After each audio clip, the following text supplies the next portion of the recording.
এই নদী, কি হলো? তুমি আমার সঙ্গে এরকম করছো কেন? আমার কাছে আসো। আমার একা একা ঘুম আসে না। না, একদমই না। আমি তোমার কাছে যাব না। তোমার কাছে গেলেই তো আমি তোমার সঙ্গে উল্টাপাল্টা কাজ করা শুরু করবে।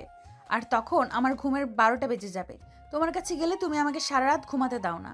আর আমি যদি সারা রাত ঘুমাতে না পারি তাহলে সকালবেলা অফিসে গিয়ে কাজ করব কি করে? আরে প্লিজ বউ আমার, তুমি আমার কাছে আসো। তোমাকে জড়িয়ে না ধরলে আমার ঘুম আসে না। তাহলে আমি কি করব বলো?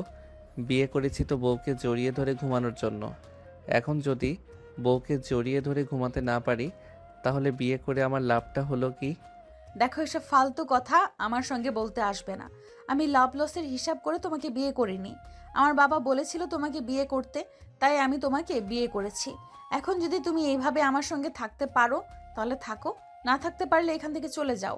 আমি তোমাকে জোর করে বেঁধে রাখবো না। তোমাকে জোর করে বেঁধে রাখার কোনো ইচ্ছে আমার নেই। আশা করি তুমি বুঝতে পেরেছো। আমি সবটা খুব ভালোভাবেই বুঝতে পেরেছি। আমি এটা খুব ভালোভাবেই বুঝতে পেরেছি। আমি যদি জোর করে তোমাকে কাছে টেনে না নিই, তাহলে তুমি কখনোই নিজের থেকে আমার কাছে আসবে না। তুমি নিজেকে সব সময় আমার থেকে দূরে দূরে রাখার চেষ্টা করবে। কিন্তু আমি তো তোমাকে ছাড়া থাকতে পারি না। তাই তোমাকে দূরে রাখা আমার পক্ষে সম্ভব নয়। নিজের বুকের সঙ্গে মিশিয়ে নিল। আর তখনই নদী নিজেকে ছাড়ানোর জন্য ছটফট করতে লাগলো, কিন্তু সে কোনোভাবেই রাকিবের সঙ্গে পেরে উঠল না। রাকিব তাকে নিজের বুকের সঙ্গে জড়িয়ে নিয়ে তার ঠোঁট দুটো নিজের দখলে নিয়ে নিল, আর তার দুই হাত দিয়ে নদীকে নিজের সঙ্গে জোর করে চেপে ধরল। বেশ কিছুক্ষণ ঠোঁটে কিস করার পর রাকিব নদীর ঘাড়, গলায় আর সারা শরীরে কিস করতে লাগলো। আর এইদিকে রাকিবের ছোঁয়া পেয়ে নদী অনেকটাই উতলা হয়ে গেল। সে নিজেকে আর কোনোভাবেই কন্ট্রোল করতে পারছিল না। তার নিঃশ্বাস ভারী হয়ে আসছিল। আরে কি করছো তুমি? ছেড়ে দাও আমাকে, ছেড়ে দাও বলছি। আমি নিঃশ্বাস নিতে পারছি না, আমার কষ্ট হচ্ছে। প্লিজ ছেড়ে দাও আমাকে। উফ জান পাখি, প্লিজ এরকম করো না। আমি কি তোমাকে ছেড়ে দেওয়ার জন্য ধরেছি নাকি? আমি তোমাকে ছাড়বো না। আমি তোমার কাছ থেকে আমার ভালোবাসা আদায় করে নেব। আমি খুব ভালোভাবেই বুঝতে পেরেছি তুমি নিজে থেকে আমার কাছে ধরা দেবে না। আমার ভালোবাসা আমাকে তোমার কাছ থেকে আদায় করে নিতে হবে। এই কথা বলে রাকিব নদীকে নিজের আরও কাছে আর তার সারা শরীরে আরও আদর করতে লাগলো। একটা সময় নদী নিজেই নিজেকে রাকিবের কাছে সঁপে দিল। তারপর প্রায় ঘন্টাখানেক চলল তাদের প্রেমময়ী ভালোবাসার আদান প্রদান পর্ব। ঘন্টা খানেক পর রাকিব নদীর উপর থেকে নেমে পড়ল আর তাকে জড়িয়ে ধরে ঘুমিয়ে পড়ল। পরের দিন সকালবেলা ঘুম থেকে উঠেই দুজনে অফিসে যাওয়ার জন্য তৈরি হয়ে নিল। সকালে নাস্তা করে তারপর দুজনে বাসা থেকে বের হয়ে অফিসের উদ্দেশ্যে এসেই নদী নিজের কেবিনে চলে গেল। আর এইদিকে রাকিব নিজের কেবিনে আসা মাত্রই অফিসের পিয়ন এসে বলল, স্যার, আপনাকে নদী ম্যাডাম এক্ষুনি ওনার কেবিনে ডাকলেন। আরে এসব তুমি কি বলছো? এই তো সবেমাত্র তোমার ম্যাডাম আর আমি একসঙ্গে আসলাম। তাহলে এক্ষুনি কেন তোমার ম্যাডাম আমাকে নিজেই কেবিনে ডাকছেন? তার ওসব ব্যাপারে তো আমি কোনো কিছুই বলতে পারবো না, কারণ ম্যাডাম আমাকে ওসব ব্যাপারে কোনো কিছুই বলেননি। উনি শুধু বলেন আমি যেন আপনাকে বলে দিই আপনি ওনার কেবিনে গিয়ে ওনার সঙ্গে দেখা করেন। তাই আমি আপনাকে বলতে এলাম, আপনি কিন্তু তাড়াতাড়ি চলে যাবেন। তা না হলে তো জানুনি, ম্যাডাম আমাকে বকাবকি করবে, যে বলবে আমি আপনাকে কিছুই বলিনি। আচ্ছা ঠিক আছে, কোনো সমস্যা নেই, তুমি চলে যাও। আমি ম্যাডামের সঙ্গে দেখা করে নেব। আর হ্যাঁ, আমার জন্য 1 কাপ গরম কফি বানিয়ে দিও তো। আমার মাথাটা একটু ব্যথা করছে, কফি খেতে হবে। আচ্ছা স্যার, ঠিক আছে, কোনো সমস্যা নেই। সে না হয় আমি বানিয়ে দিচ্ছি, কিন্তু আপনি এক্ষুনি একবার নদী ম্যাডামের সাথে দেখা করে আসুন। তা না হলে কিন্তু আমাকে বকা খেতে হবে, এটা আমি আপনাকে বলে দিলাম। এই বলে পিয়ন সেখান থেকে বের হয়ে রাকিবের জন্য কফি আনতে চলে গেল। আর এইদিকে রাকিব ব্যাগটা ডেস্কে রেখে তারপর নদীর কেবিনে চলে গেল তার সঙ্গে দেখা করতে। নদী তখন নিজের চেয়ারে বসেছিল। রাকিবকে দেখে এসে বলতে লাগলো, কি ব্যাপার মিস্টার রাকিব? অফিসে বসের কেবিনে আসতে হলে তাকে সালাম দিতে হয়, তার সঙ্গে কৌশল বিনিময় করতে হয়। কিন্তু আপনি তো দেখছি ইদানিং সবকিছুই ভুলে যাচ্ছেন। খুবই বেয়াদবি করছেন। আরে নদী, তুমি আমার বিয়ে করা বউ। তোমার কেবিনে আসতে হলে আমাকে অনুমতি নিতে হবে কেন? মিস্টার রাকিব, আপনি হয়তো ভুলে যাচ্ছেন এটা আমার অফিস। এই অফিসের একমাত্র মালিক আমি, আর আপনি আমাদের অফিসের বেতনভুক্ত কর্মচারী। আরে নদী, তোমার কি মাথা খারাপ হয়ে গেছে নাকি? স্বামীর সঙ্গে কেউ এরকম আচরণ করে? স্বামীকে কেউ নাম ধরে ডাকে? যাই হোক, নাম ধরে ডাকলে সেটা না হয় ভালো কথা, কিন্তু তাই বলে তুমি আমার সঙ্গে এরকম আচরণ করবে নাকি? মিস্টার রাকিব, আপনাকে আমি আরও একবার মনে করিয়ে দিচ্ছি, এটা আপনার বাসা নয়, এটা আমার অফিস। এখানে আমার কথা মতোই সব কিছু হবে। আর আপনি আমাকে ম্যাডাম বলে ডাকবেন, সেটা আমি আপনাকে এরপর আর কোনো দিন বলে দিতে চাই না, যেন এই কথাটা আপনার মাথায় থাকে অলওয়েজ। আর আপনি যদি আমার কথা মতো না চলতে পারেন, তাহলে আপনি একটা কথা মনে রাখবেন, এই চাকরিটা আপনি হারাবেন, কারণ আমার অফিসে কোনো বেয়াদবের ঠাঁই নেই। আমার অফিসে কাজ করতে হলে আদব কায়দার সহিত চলতে হবে। রাকিব তখন আর নদীর কথায় কোনো উত্তর করলো না, চুপচাপ দাঁড়িয়ে রইল বেশ কিছুক্ষণ। নদী নিজের টেবিলে বেশ কিছু ফাইল রাখলো আর ওগুলো রাকিবের দিকে এগিয়ে দিয়ে বলল, মিস্টার রাকিব, এখানে বেশ কিছু ফাইল আছে। আপনি তো জানেন আমাদের কোম্পানি সুইজারল্যান্ডের কোম্পানির সঙ্গে যে এগ্রিমেন্ট করেছিল তার শিপমেন্ট আগামীকাল আসবে। আপনি এখানে যে ফাইলগুলো দেখতে পাচ্ছেন, ওগুলো সেই প্রজেক্টের ফাইল। আপনি এই ফাইলগুলো নিয়ে যান আর আমাকে আজ দিনের মধ্যেই এগুলো কমপ্লিট করে দিয়েন। আমি বুঝতে পারছি না, তোমার মাথায় ভূত উঠেছে নাকি? তুমি কী সব কথা বলছো? এতগুলো ফাইল একদিনে কিভাবে করব? তাছাড়া গতকাল অফিসে সেরকম কোনো কাজ ছিল না। তুমি এই ফাইলগুলো আমার কাছে দিয়ে রাখলে আমি এগুলোর কাজ অনেকটা এগিয়ে রাখতে পারতাম। Shut up and it's your last warning. আপনি আমাকে অফিসে এসে কখনোই তুমি করে কথা বলবেন না। অফিসে আমি আপনার বস, আশা করি বুঝতে পেরেছেন। আর এখানে আমি যা বলবো আপনাকে তাই করতে হবে। আপনি এই ফাইলগুলোর কাজ আজকের মধ্যেই কমপ্লিট করে দেবেন। আমি আর দ্বিতীয় কোনো কথা শুনতে চাই না। রাকিব তখন আর কোনো উপায়ন্তর না পেয়ে নদীর কেবিন থেকে ফাইলগুলো নিয়ে নিজের কেবিনের দিকে আসতে লাগলো আর নদীর 14 গোষ্ঠী উদ্ধার করতে লাগলো। কেন যে এমন একটা মেয়েকে বিয়ে করতে গেল আল্লাহই ভালো জানে। আজ বাবার কথা শুনলে হয়তো একটু ভালো হতো। আজকাল কারোর চোখে ছেলেদেরকে বাবার বেশি বাধ্য হতে নেই, তাহলে কপালে খারাপ আছে।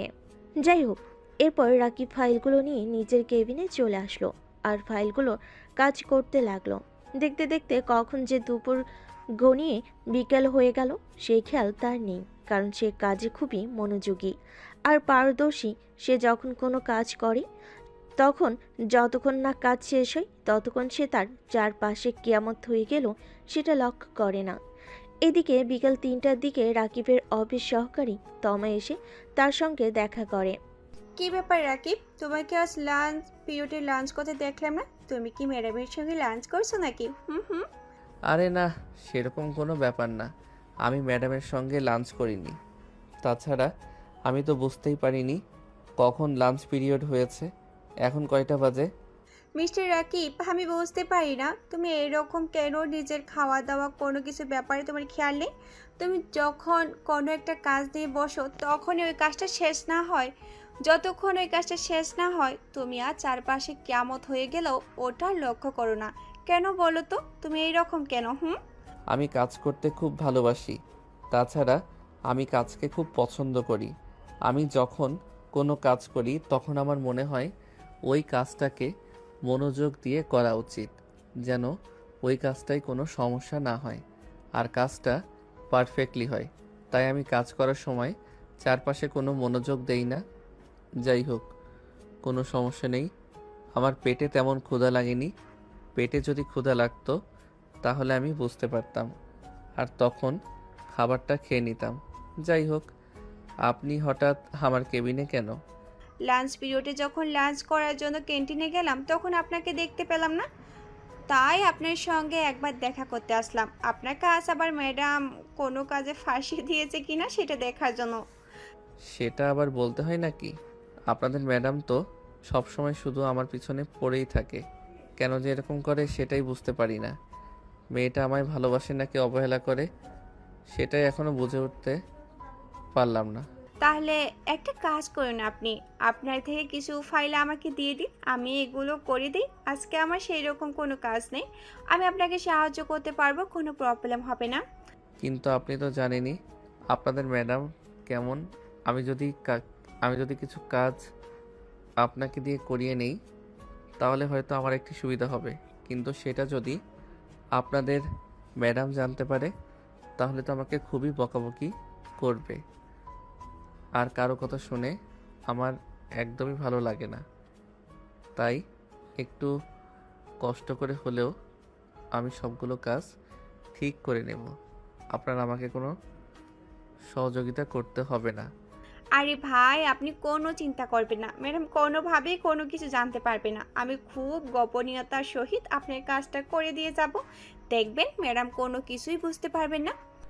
এই বলে তমা রাকিবের কাছ থেকে বেশ কিছু ফাইল নিয়ে নিজের কেবিনে চলে গেল। আর তারপর সেগুলোর কাজ শেষ করে চুপি চুপি রাকিবের কেবিনে আবার পৌঁছে দিল। তমা যখন ফাইলগুলো রাকিবের কাছে পৌঁছে দিয়ে রাকিবের কেবিন থেকে বের হতে যাবে, তখনই নদী সেখানে চলে আসে।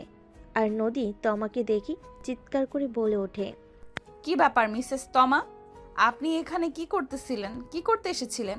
আপনাকে না বলেছি আপনি যতক্ষণ অফিসে থাকবেন ততক্ষণ নিজের ক্যাবিনে থাকবেন, তাহলে অন্য কারোর সঙ্গে কথা বলবেন না? ম্যাডাম, আমি স্যারের সঙ্গে কথা বলতে আসিনি, ছোট্ট একটা হেল্প করার ছিল তাই আসলাম। আসলে আমি একটা কাজ বুঝতে পারতেছিলাম না, তাই স্যারকে বললাম আর উনি ওটা দেখিয়ে দিলেন। মিসেস তমা, আপনি হয়তো ভুলে গেছেন আমি এই অফিসের বস, আর আপনি আমার সামনে দাঁড়িয়ে কথা বলছেন। আপনি যদি কোনো কাজ বুঝতে না পারেন তাহলে আমি আপনাকে আপনার কাজ বুঝিয়ে দেব, কিন্তু তাই বলে আপনি রাকিবের সাথে কেন আসবেন? দেখুন ম্যাডাম, আপনার অফিসে চাকরি করি বলে যে আপনি আমার সঙ্গে যা তা আচরণ করবেন সেটা কিন্তু একদমই হবে না। আপনার অফিসে আমি এমনি এমনি কাজ করি না, আপনি আমাকে বেতন দেন, তার বিনিময়ে আমি কাজ করি। তাই আপনি আমার সঙ্গে খারাপ আচরণ করার চেষ্টাও করবেন না। আপনি যদি আমার সঙ্গে খারাপ আচরণ করেন তাহলে আমি কিন্তু আপনার অফিসের চাকরি ছেড়ে চলে যেতে দুবার চিন্তা করব না। তার একটাই মাত্র কারণ, নিজের যোগ্যতায় চাকরি করলে দুনিয়াতে চাকরির অভাব নেই। আমি যে কোনো জায়গায় যে কোনো পোস্টে চাকরি পেয়ে যাব। নদী তখন তমার সঙ্গে আর কোনো কথা বলল না। তমা সেখান থেকে সোজা নিজের কেবিনে চলে যায়। আর এইদিকে নদী রাকিবের কেবিনে প্রবেশ করি। রাকিব তখনও ফাইলে কাজ করছিল। রাকিব নদীকে দেখে উঠে যায় আর সালাম প্রদর্শন করে। আসসালামু আলাইকুম ম্যাডাম, গুড আফটারনুন। ওয়ালাইকুম আসসালাম, গুড আফটারনুন। যাই হোক মিস্টার রাকিব, আপনার কাজ কত দূর এগোলো? আজকে দিনের মধ্যে এই সবগুলো কাজ শেষ করতে পারবেন তো? তা না হলে কিন্তু সারা রাত আপনাকে অফিসের কাজ করতে থাকতে হবে, কারণ রাত 8টার পর আমি অফিস তালা দিয়ে তারপর চাবি নিয়ে চলে যাব। এসব তুমি কি বলছো? তোমার কি আসলেই মাথা খারাপ হয়ে গেছে? আমি এতগুলো ফাইলের কাজ এত তাড়াতাড়ি কি করে শেষ করব?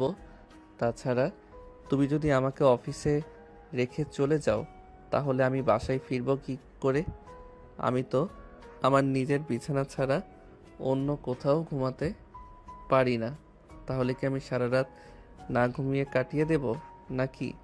সেটা তো আমি বলতে পারবো না, আর আমার বলার কোনো দরকারও নেই।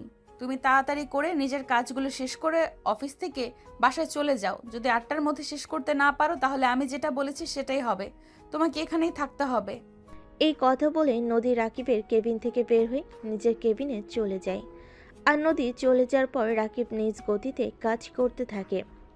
যত দ্রুত সম্ভব শেষ করা যায়, কিন্তু শেষ পর্যন্ত আর পেরে উঠল না। 3 ভাগের 1 ভাগ ফাইল রয়ে গেল কাজ করার বাকি।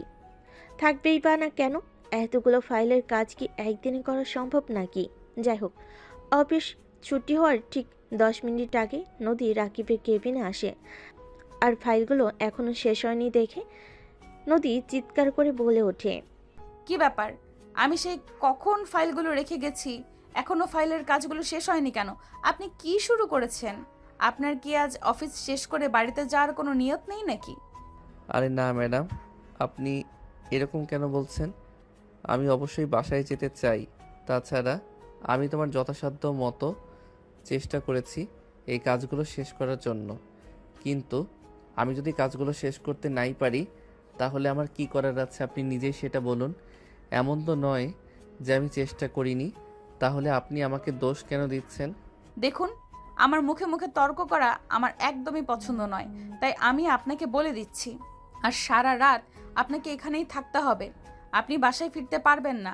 আপনার কাজ শেষ হলে আপনি আমাকে একটা ফোন দেবেন, আমি ড্রাইভারকে পাঠিয়ে দেব, তারপর না হয় বাসায় চলে যাবেন। এরপর রাকিবকে আর কোনো কথা বলার সুযোগ না দিয়ে নদী অফিস থেকে বের হয়ে চলে আসে। আর এইদিকে রাকিব নিজের কেবিনে বসে নিজের মাথার চুল ছিঁড়তে থাকে। আর পারবেই না কেন, নদী তার বিয়ে করাবো, আর সেখানে নদী তার সঙ্গে এরকম খারাপ আচরণ করে অলওয়েজ, এটা সে আর মেনে নিতে পারছে না। বেশ কিছুক্ষণ চুপ করে বসে থাকার পর সে আবার কাজে মন দিল। তার কাজ শেষ করতে করতে রাত 2টার মতো বেজে গেল। আর তখনই সে নদীর ফোনে ফোন দিল, কিন্তু নদীর ফোন সুইচ অফ বলছিল। নদী তো কখনোই ফোন সুইচ অফ করে না, তাহলে কি নদীর কোনো সমস্যা হয়েছে? এই কথা চিন্তা করতে করতে রাকিব তাদের বাড়ির কেয়ারটেকারের কাছে ফোন দিল।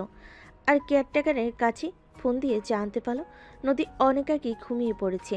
রাকিব খুব ভালোভাবেই এখন বুঝতে পারল নদী ঘুমিয়ে পড়েছে বলেই তার ফোন সুইচ অফ। তাই রাকিব আর এক মুহূর্ত দেরি না করে অফিস থেকে বের হওয়ার জন্য চেষ্টা করতে লাগলো। কিন্তু কি করে অফিস থেকে বের হবে? অফিস থেকে বের হয়েই বা কী করবে? অফিস থেকে তার বাসা অনেকটা দূরে, এখান থেকে হেঁটে হেঁটে যাওয়া একদমই সম্ভব নয়। তাই সে হতাশ মনে নিজের কেবিনে চলে গেল আর নিজের চেয়ারে বসে টেবিলের ওপর মাথা রেখে সেখানেই ঘুমিয়ে পড়ল। পরের দিন সকালবেলা নদীর ডাকে ঘুম ভাঙল। কি ব্যাপার মিস্টার রাকিব? আমি শুনলাম আপনি নাকি কাল রাতে আমাকে ফোন করেছিলেন অনেকবার, কিন্তু ফোন করার কোনো লাভ হয়নি, কারণ আপনি আমার সঙ্গে কথা বলতে পারেননি। আই এম সো সরি, আসলে আমি ঘুমিয়ে পড়েছিলাম। নদী, তুমি আমার সঙ্গে এরকম কেন করছো বলো? তুমি আমার বিয়ে করা বউ, তার স্বামীর সঙ্গে এরকম করে বিশ্বাস করো? আমি এটা জীবনেও কোনোদিন দেখিনি, এই প্রথমবার তোমার কাছে দেখছি। প্লিজ তুমি আমার সঙ্গে এরকম করো না। কেন, আমাকে যখন বিয়ে করতে এসেছিলে তখন তো তোমাকে আমি অনেকবার রিকোয়েস্ট করে বলেছিলাম প্লিজ তুমি আমাকে বিয়েটা করো না, কিন্তু তুমি তো তখন আমার কোনো কথাই শুনলে না। তাহলে এখন কেন তুমি আমার অত্যাচার সহ্য করতে পারছো না? তাহলে তুমি আমাকে ডিভোর্স দিয়ে দাও, তাহলে তুমি আমার কাছ থেকে মুক্তি পাবে। নয়তো সারা জীবন তোমাকে এইভাবেই জ্বলে পুড়ে মরতে হবে। আমি কোনোদিনও তোমাকে শান্তিতে থাকতে দেব না। I am so sorry. তুমি আমার কাছে যেটা চাইছো সেটা কোনোদিনও হবে না। আমি তোমাকে কোনোদিনও মুক্তিও দেব না আর ডিভোর্স দেব না। তোমাকে আমার কাছেই থাকতে হবে। সে তুমি যাই কিছু করো না কেন, কোনো লাভ হবে না তাতে। তুমি আমার বাবার সম্পত্তির লোভে পড়ে আমাকে বিয়ে করেছো, কিন্তু বিশ্বাস করো আমি তোমাকে এই সম্পত্তি থেকে এক কানা করিও খসাতে দেব না। তুমি চাকরি করে আর 5টা সাধারণ স্টাফের মতোই বেতন পাবে। আমি তোমাকে কোনোদিনও এই কোম্পানির মাথায় বসতে দেব না। এই কথাটা তুমি সব সময় মাথায় রেখো। তোমার রাজত্বে রাজা হওয়ার কোনো ইচ্ছে আমার নেই। আমি শুধু তোমার মনের মণিকোঠে একটু জায়গা করতে চাই। তোমাকে প্রথম দেখাতেই আমার ভালো লেগেছিল, কিন্তু তুমি আমার অফিসের বস, তাই তোমাকে কোনোদিনও আমি আমার মনের কথা বলতে পারিনি। কিন্তু তোমার বাবা সত্যি খুব অসাধারণ একজন প্রতিভাবান সম্পন্ন মানুষ। তিনি ঠিকই বুঝতে পেরেছিলেন আমি তোমাকে ভালোবাসি, তাই তো তিনি তোমাকে আমার হাতে তুলে দিলেন। যাই হোক, তুমি আমাকে এখন ভালোবাসো না, তবে তাতে কোনো আপত্তি নেই আমার। আমি আল্লাহর উপর ভরসা রাখি। আমি বিশ্বাস করি কোনো একদিন এমন হবে যে তুমি নিজের থেকে আমাকে ভালোবাসবে। শুধু ভুল হবে, তুমি আমাকে পাগলের মতো ভালোবাসবে। এটা তোমার কল্পনার অতীত, এটা কোনোদিনও বাস্তব হবে না। তাই এসব ফালতু চিন্তা মাথা থেকে ঝেড়ে ফেলে দাও, এটাই তোমার জন্য ভালো হবে। আর একটা কথা তোমাকে বলে রাখি, তুমি যাই কিছু করো না কেন কখনোই আমার পারফেক্ট স্বামী হতে পারবে না। তুমি তো আমার সঙ্গে জোর করে শারীরিক সম্পর্ক করতে পারবে, কিন্তু আমার মন সেটা তো জোর করে দখল করতে পারবে না। আমি আমার বয়ফ্রেন্ড নিলয়ের সঙ্গে কথা বলেছি, সে কিছুদিনের মধ্যেই বাংলাদেশে ফিরে আসবে, আর তারপর আমরা দুজন বিয়ে করে নেব। সেটা তুমি কখনোই করতে পারবে না। বাংলাদেশে একটা ছেলে 2টা বিয়ে করার নিয়ম আছে, কিন্তু একটা মেয়ের একজন স্বামী বর্তমান থাকা অবস্থায় আরেকজন স্বামীকে বিয়ে করার কোনো নিয়ম নেই। পূরণ হবে না। তোমাকে আমার কাছে থাকতে হবে এবং আমার হয়েই থাকতে হবে। এই কথা শুনি নদী তখন আর কোনো কথা না বলে নিজের কেবিনে চলে যায়। এদিকে সাগর তার কেবিনে ওয়াশরুমে চলে যায় আর সেখান থেকে ফ্রেশ হয়ে এসে ক্যান্টিনে গিয়ে কিছু খাবার খেয়ে নেয়। তারপর আবার নিজের কেবিনে আসে আর ফাইলগুলো নিয়ে নদীর কেবিনে চলে যায় আর সবগুলো ফাইল নদীর হাতে বুঝিয়ে দিয়ে নিজের কেবিনে চলে আসে। তখনই তার মা তাকে ফোন দেয়। কি রে বাবা, কেমন আছিস? এই তো আম্মু, আলহামদুলিল্লাহ, আল্লাহর অশেষ রহমতে ভালোই আছি। তুমি কেমন আছো আর দিয়া কেমন আছে? এই তো আল্লাহর রহমতে ভালোই আছি। আসলে বাবা তোকে একটা কথা বলার জন্য ফোন করেছিলাম। দিয়ার তো আগামী পরশুদিন থেকে ভার্সিটির এক্সাম শুরু হতে চলছে। তাই তার কিছু টাকা লাগবে। আচ্ছা আম্মু, ঠিক আছে, কোনো সমস্যা নেই। তুমি দিয়াকে বলো একটি বিকাশ নাম্বার দিতে, আমি টাকা পাঠিয়ে দেব। টাকা আমার কাছে আছে। তোমার শরীরের কি অবস্থা? তোমার হাঁটুর ব্যথা এখন কিছুটা কমেছে কি? আলহামদুলিল্লাহ বাবা, আগে থেকে অনেকটাই কমে গেছে। তোর শরীর কেমন আছে? খাওয়া দাওয়া ঠিক মতো করছিস তো? বৌমা কেমন আছে? এই তো আলহামদুলিল্লাহ, সব কিছুই ঠিকঠাক। আর তোমার বৌমার কথা কি বলবো, সে তো এক কথায় অতুলনীয়, যার কোনো তুলনা হয় না। সত্যি কপাল করে এমন একটা মেয়েকে নিজের জীবনসঙ্গী হিসেবে পেয়েছি। আচ্ছা আম্মু, ঠিক আছে, এখন তাহলে রাখি। রাতে তোমার সঙ্গে কথা বলবো। আসলে অফিসে একটু কাজের চাপ বেশি। আচ্ছা বাবা, ঠিক আছে, কোনো সমস্যা নেই। তুই ফোনটা রেখে দে। নিজের খেয়াল রাখিস আর বৌমারও খেয়াল রাখিস। দুজনেই ঠিক মতো খাওয়া দাওয়া করিস, নিজের যত্ন নিস। এই কথাগুলো বলতে বলতে রাকিবের আম্মু ফোনটা কেটে দিল। আসলে মায়ের মন সবসময় সন্তানের জন্য কাঁদে, কিন্তু নদী কেন এরকম করে সেটাই তো রাকিব বুঝে উঠতে পারে না। কারণ 1 বছরের মতো হয়েছে তাদের বিয়ে, এখনো পর্যন্ত নদী একটা বারের জন্য রাকিবদের বাড়িতে যায়নি। রাকিবকেও তার ফ্যামিলি মেম্বারদের এখানে নিয়ে আসতে নিষেধ করেছে, তাই রাকিব তার মা বাবাকে এখানে নিয়ে আসতে পারছে না। তবে সেই দিনটা বেশি দিন যাবে বলে মনে হয় না, কারণ গতকালই রাকিবের শ্বশুরমশাই রাকিবকে ফোন করেছিল। উনি বলেন উনি 2 দিনের মধ্যে বাংলাদেশ ফিরে আসবেন। আসসালামু আলাইকুম আব্বু, কেমন আছো? আর তুমি বাংলাদেশে ফিরে এসেছো সেটা আমাকে বললে না কেন? আমি তোমাকে এয়ারপোর্টে রিসিভ করতে যেতাম।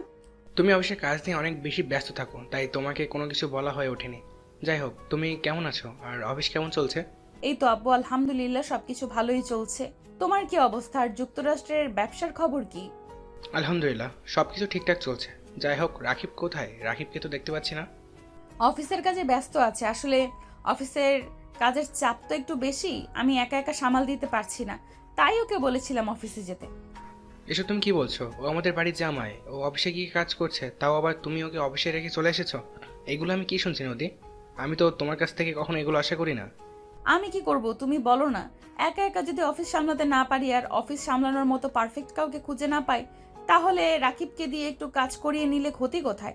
তাছাড়া সে তো সারাদিন একা একা বাসায় বসেই থাকে। তাছাড়াও তো একটা মানুষ একটু প্রশান্তির দরকার আছে। অফিসে গেলে মানুষজনের সঙ্গে কথা বললে ভালো লাগবে, একটু কাজ করলে শরীর মন দুটোই ভালো থাকবে। হ্যাঁ, সেটা ঠিক আছে। তার জন্য তুমি তাকে মাঝে মধ্যে ঘুরতে নিয়ে যেতে পারো। তাই বলে তুমি অফিসে কাজ করাবে? হ্যাঁ, এটা ঠিক আছে। সারাদিন বাসায় বসে বসে থাকলে বোর লাগবে। তার জন্য আমি তোমাকে বলে গিয়েছিলাম তুমি ওকে মাঝে মধ্যে ঘুরতে নিয়ে যাবে, কিন্তু তুমি সেটা না করে তাকে দিয়ে অফিসের কাজ করাচ্ছ। এতে ক্ষতির কি আছে আব্বু? আমি তো সেটাই বুঝতে পারছি না। সে যদি অফিসের কাজ করে, তাহলে আমি ওই পোস্টে যে মানুষটাকে রাখতাম তাকে তো অন্তত মাসে আমার 20 থেকে 25 হাজার টাকা বেতন দিতে হতো। আমি না হয় সেই টাকাটা তাকে দিয়ে দেব। ছি ছি ছি নদী, তুমি এরকম মানসিকতার? এটা আমি ভাবতেই অবাক লাগছে। তুমি আমার মেয়ে, এটা তো আমি ভাবতেই পারছি না। তুমি তোমার নিজের স্বামীকে অফিসের কর্মচারী হিসেবে রাখতে চাইছো? তোমার চিন্তা ভাবনা এত নিচু কেন বলো? আব্বু, এখানে চিন্তা ভাবনার কি হলো? আমি তো সেটাই বুঝতে পারছি না। আমি তো শুধুমাত্র তোমাকে এটাই বললাম যে সাগরকে 20 থেকে 25 হাজার টাকা মাসে দিয়ে দেব, তাহলেই তো হয়। তাছাড়া তুমি তো জানোই ওর ফ্যামিলির আর্থিক অবস্থা ভালো নয়। সে আমাদের বাসায় ফ্রিতে থাকছে, খাচ্ছে। তারপর যদি 20-25 হাজার টাকা প্রতি মাসে তার বাড়িতে পাঠায়, তাহলে তো কোনো ঝামেলাই থাকে না। তার মা আর তার বোন খুব ভালোভাবেই চলে যেতে পারবে। আমার সমস্যাটা সেখানে, কারণ আমি তোমাকে বলেছিলাম তুমি রাকিবকে নিয়ে একবার ওদের বাড়ি যাবে। রাকিবের বোন ভার্সিটিতে পড়াশোনা করে, তার বোন ও তার মাকে আমাদের বাড়িতে নিয়ে আসবে, তারা আমাদের এখানে থাকবে। তাছাড়া আমাদের এই বিশাল বড় বাড়ি, সারাদিন এই বাড়িতে একটাও মানুষ থাকে না। ওরা আমাদের বাড়িতে থাকলে আমাদের খুব ভালো লাগতো, কিন্তু তুমি সেটা না করে উল্টো কাজ করছো। এটা আমি তোমার কাছ থেকে কোনোদিন আশা করিনি। ওরা এসে কেন আমাদের বাড়িতে থাকবে? তাছাড়া গ্রামের মানুষ শহরে এসে থাকতে পারে না, তাই আমি এইসব কথা ওদেরকে বলিনি। তাছাড়া রাকিব যদি জানতে পারে তুমি এই কথা বলেছো, তাহলে কালকে গিয়ে ওর মা আর বোনকে এখানে নিয়ে আসবে। আমি বাড়তি মানুষের ঝামেলা পোহাতে চাই না। তাছাড়া শহরের বাড়িতে 2টা মানুষের খরচ কত সেটা তুমি খুব ভালো করেই জানো। কথাটা বলা মাত্রই তার বাবা গিয়ে তার গালে ঠাস ঠাস করে 2টা চড় বসিয়ে দিতে লাগলো। ছি নদী, তুমি এতটা নিচু? টাকা পয়সা আর সম্পত্তি কিন্তু তোমার কামাই নাই, সব কিছু আমি অনেক কষ্ট করে উপার্জন করছি। তাই এগুলোর উপর এখনো তোমার অধিকার হয়ে ওঠেনি। আমি যেদিন এই সব কিছু তোমার নামে করে দিব, কিংবা যেদিন আমি মরে যাব, সেদিন থেকে তোমার এসব কিছুর উপর অধিকার হবে। তার আগে কেন তুমি অধিকার বলানো শুরু করে দিয়েছো? আমি যেটা বলেছি সেটাই হবে। কালকে তুমি রাকিবকে নিয়ে ওদের গ্রামের বাড়িতে যাবে, ওর মা আর বোনকে এখানে নিয়ে আসবে। নদী তখন তার আব্বুর কথায় কোনো উত্তর না দিয়ে নিজের রুমে চলে যায়। কারণ তার আব্বুর কথার উত্তর দেওয়া তার জন্য মোটেও ভালো হবে না। কারণ সে যদি এই মুহূর্তে তার আব্বুর সঙ্গে মুখোমুখি তর্ক করে, তাহলে তার আব্বু আরও প্রচণ্ড পরিমাণ ক্ষেপে যাবে। আর তার আব্বু যদি ক্ষেপে যায়, তাহলে কি হবে সেটা সে খুব ভালো করেই জানে। তাই এই মুহূর্তে তার উচিত তার আব্বুর সঙ্গে কোনো কথা না বলে চুপচাপ থাকা। নদী নিজের রুমে চলে যায় আর আগে ফুসফুস করতে করতে চিন্তাভাবনা করতে থাকে। যেভাবে হোক রাকিবের মা আর বোনকে এখানে নিয়ে আসা যাবে না। এমনিতেই রাকিব একটা উটকো ঝামেলা এখানে সে পড়ে আছে।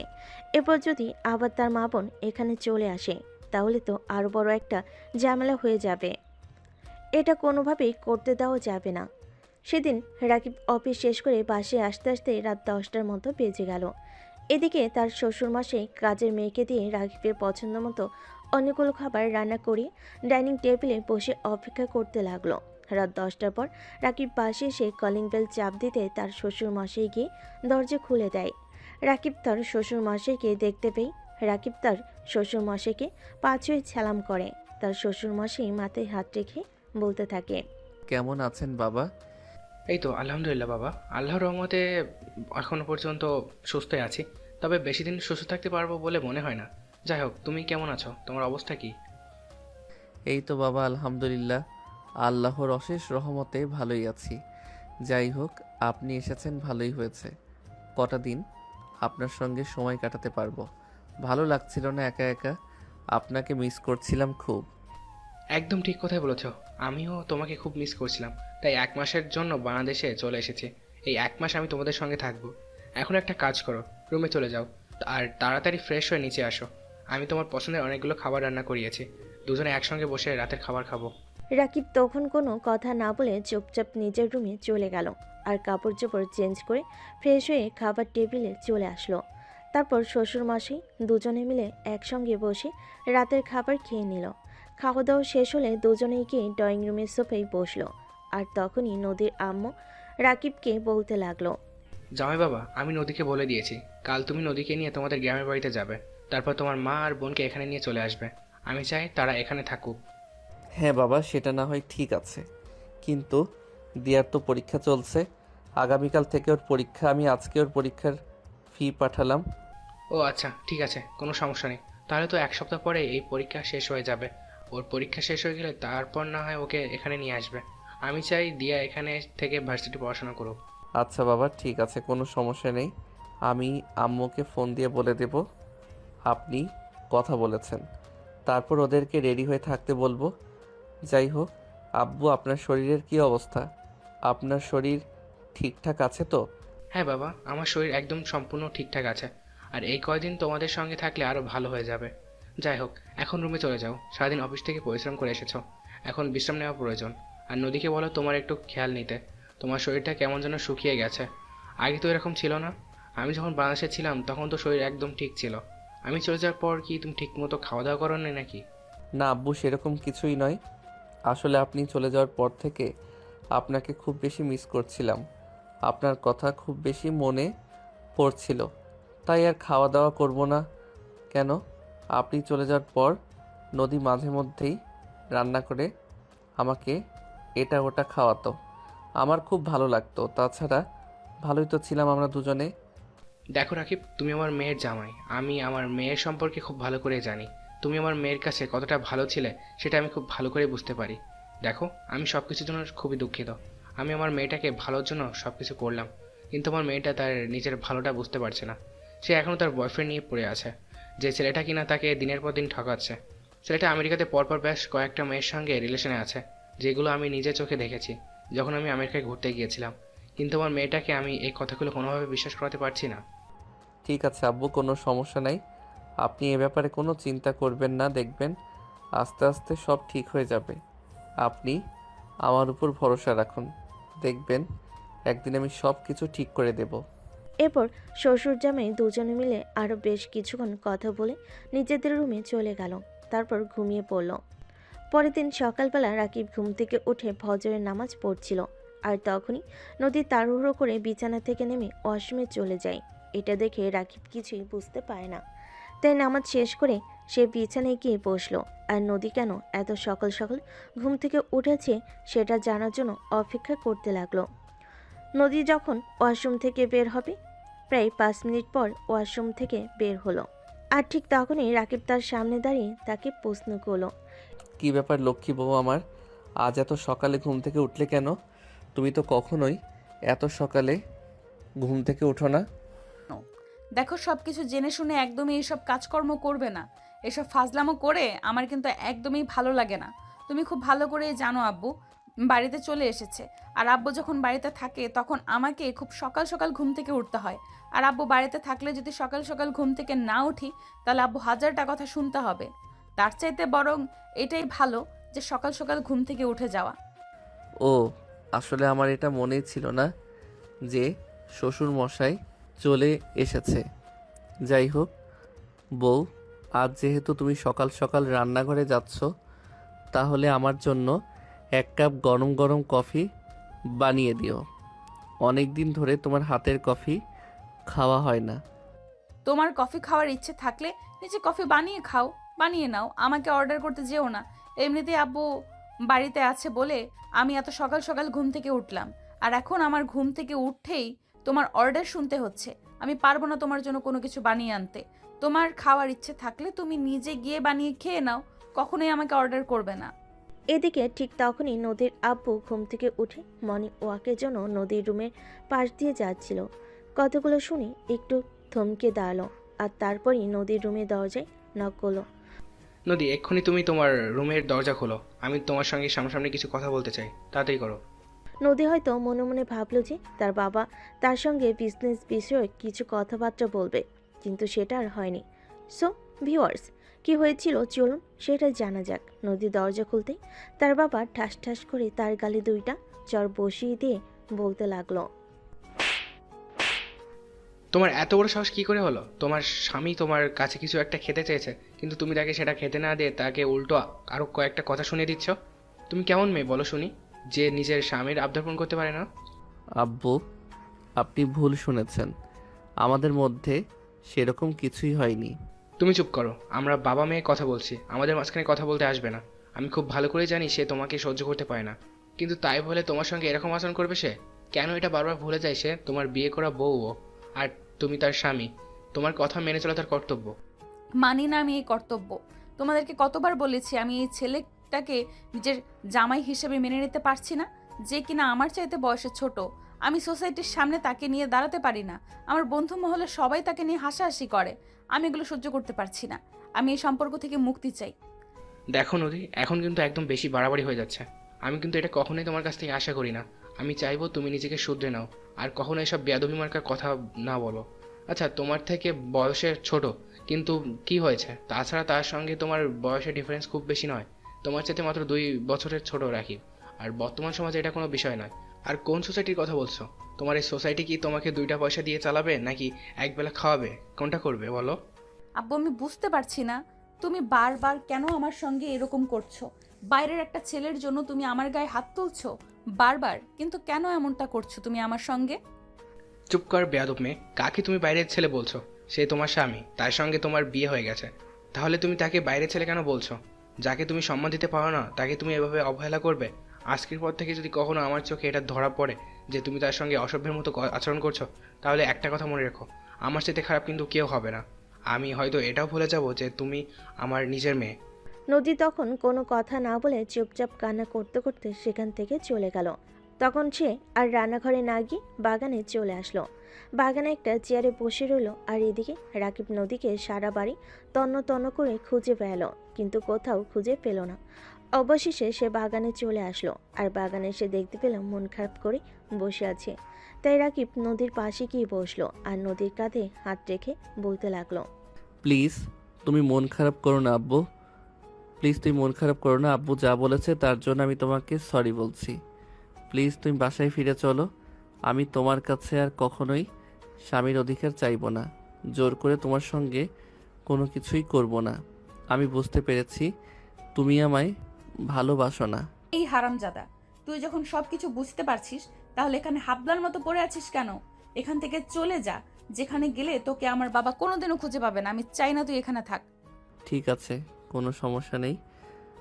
আমি এই ব্যাপারে তোমার আব্বুর সঙ্গে কথা বলবো এবং এখান থেকে চলে যাব। তুমি কোনো চিন্তা করো না।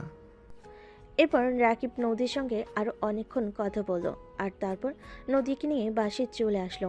আর এদিকে দেখতে দেখতে বেশ কয়েকদিন চলে গেল। ইতিমধ্যে রাকিবের বোনের পরীক্ষাও শেষ হয়ে গেছে, তাই সেদিন নদীর আপু রাকিবকে নিজের রুমে ডেকে পাঠালেন আর বললেন, রাকিব, দিয়ার পরীক্ষা মনে হয় এতদিনে শেষ হয়ে গেছে, তাই আমি ঠিক করেছি আগামীকালকে তুমি, আমি আর নদী আমরা তিনজনে তোমাদের গ্রামের বাড়িতে যাব।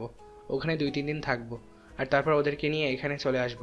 কারণ আমার অনেক দিন ধরে গ্রামে যেতে খুব ইচ্ছা করছে, কিন্তু আমাদের সেরকম কোনো আত্মীয় স্বজন নেই।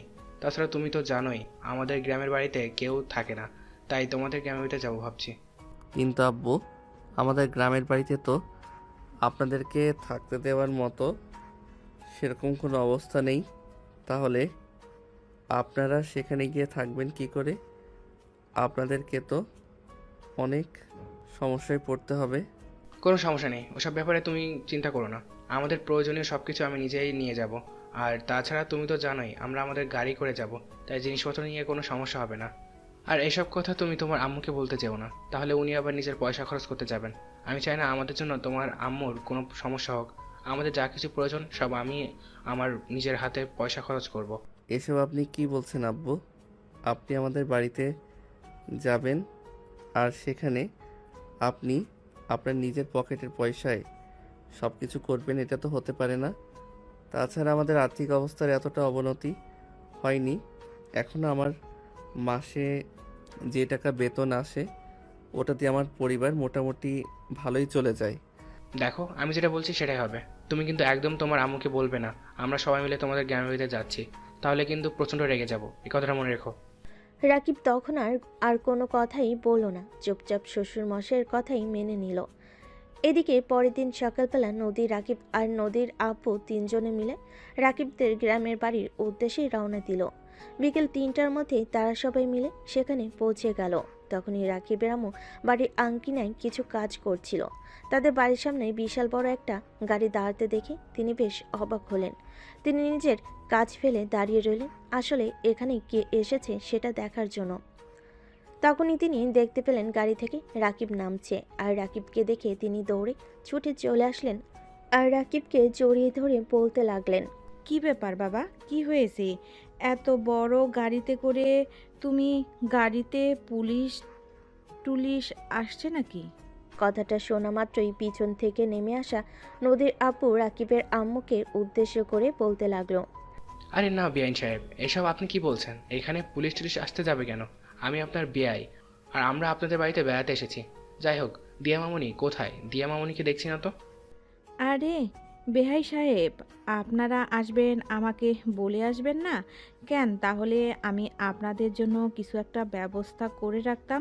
তাছাড়া এত দূর থেকে এসেছেন, দুপুরের খাওয়াও তো হয়নি। আমি আপনাদের জন্য দুপুরের খাবারের ব্যবস্থা করে রাখতাম। বিআইন সাহেব, এত ব্যস্ত হওয়ার কিছু নেই। আমরা এখানে 2-3 দিন থাকবো। আপনার যা ইচ্ছা হবে তাই আপনি আমাদের রান্না করে খাওয়াতে পারবেন, কোনো সমস্যা নেই। যাই হোক, আপনার কাছে জিজ্ঞেস করছিলাম দিয়া মামুনির ব্যাপারে। দিয়া মামুনি কোথায়?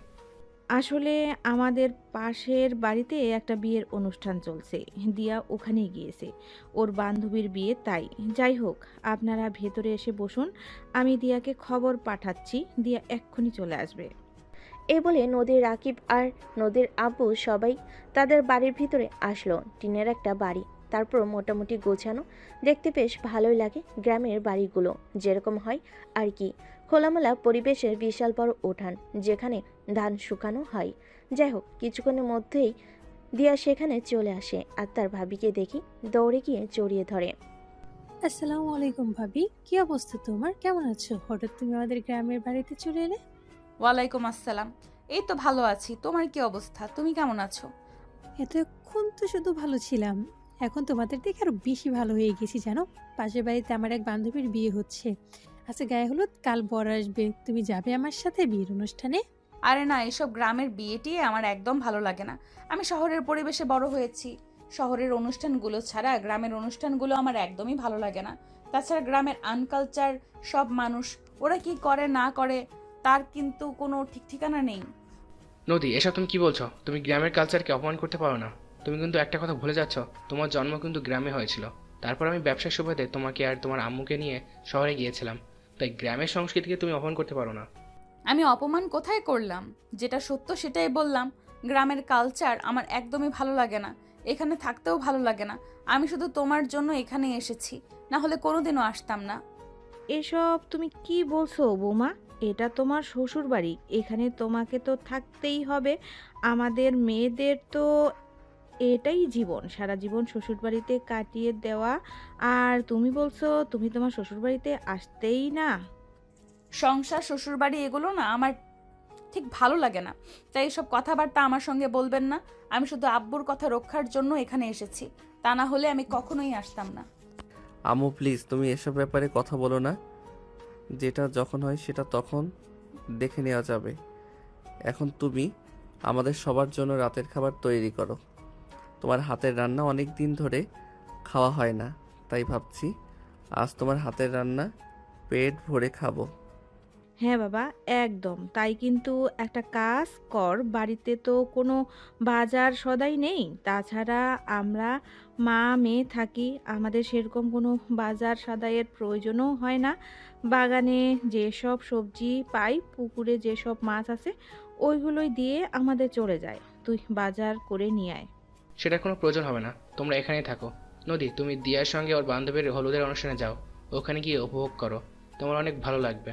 তুমি গ্রামের মানুষের সঙ্গে একেবারে মিশিয়ে দেখো, তোমার এখানেই থেকে যেতে মন চাইবে। আমি নিজেই বাজারে যাচ্ছি, আমি বাজার থেকে প্রয়োজন সব জিনিস নিয়ে আসবো। বিয়ান সাহেবা, আপনি শুধু রান্নার প্রস্তুতি নিন, আজ আপনার হাতে রান্না খাবো। এই কথা বলে নদীর আব্বু বাজারের ব্যাগ নিয়ে বাসা থেকে বের হয়ে পড়ল, আর তারপর সোজা বাজারে চলে গেল। সেখান থেকে বেছে বেছে বাজারে বড় মাছ, মুরগি আর গরুর মাংস নিয়ে আসলো। তারপর সেগুলো রাকিবের আম্মুর হাতে তুলে দিয়ে বলতে লাগলো, আজ অনেক সুন্দর করে এগুলো রান্না করবেন, সবাই মিলে একসঙ্গে বসে তৃপ্তি করে খাবো। আসলে গ্রামের মানুষের হাতের রান্না মজাই আলাদা, যেটা শহরের 5 স্টার হোটেলের রান্নায় পাওয়া যায় না। হ্যাঁ, সেটা একদম আপনি ঠিক কথাই বলেছেন বিআই সাহেব। আসলে শহরে তো সব কিছুই ফরমালিনযুক্ত, আমাদের গ্রামে তো সব কিছু টাটকা টাটকা পাওয়া যায়। আমাদের গ্রামের জিনিসের মজাই আলাদা।